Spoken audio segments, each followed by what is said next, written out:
Azken istripuaren ikerketa behin-behinekoa da, baina baditugu datu oso ezaugarriak Hitachi ABB transformadoraren egileak egindako txostenean agertzen dira.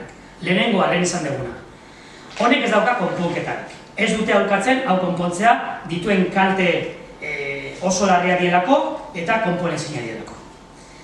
Eta bestetikan baita ere oso datu interesgarria agertzen da behin-behineko txosten horretan. Eta esaten du, hirugarren istripu honen arrazoiak direla 2020ko apirilaren irailaren batean gertatutakoaren istripuaren arrazoi berak direla. Hau da, mantenimendu eza, ardura gabekeria eta arauak ez betetzea eta konpondu beharreko gauzak ez konpontzea eta azken finean ardura gabekeri izugarria. Komentatu ditugun arazoak ez dira bakarreko hain transformadoreak kalteak izan ditu nian edo funtzionatzen ez du nian, baizik eta urte osoan transformadorea ondo zegonian ere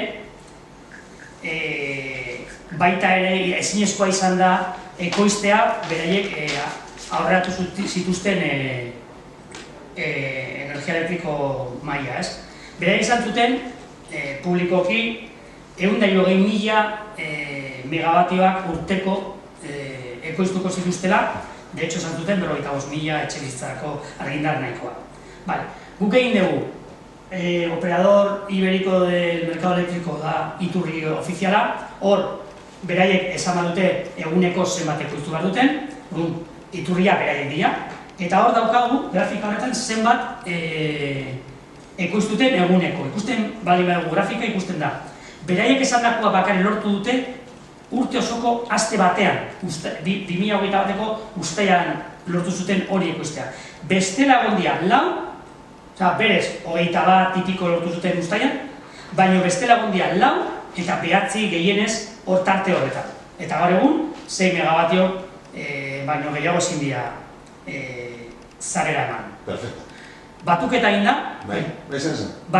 da, egun bakoitzeko zeman sortuan, eta urte oso batean, hau da, 2021 bateko apirilaren batetik, 2022ko martxoaren 31 arte, urte oso batean, 55.082.094 megabatio sortu dira. Hau da, agindu zutenaren ehuneko 34a. Eta plantaren gaitasuna kontuta hartzen baino dugu, 4 bat edo, bere almenaren 4 bat. Honek ere, suposatzen du, instalazio hau iruzur bat dela ez duelako balorizatzen erretzen diren hondakin.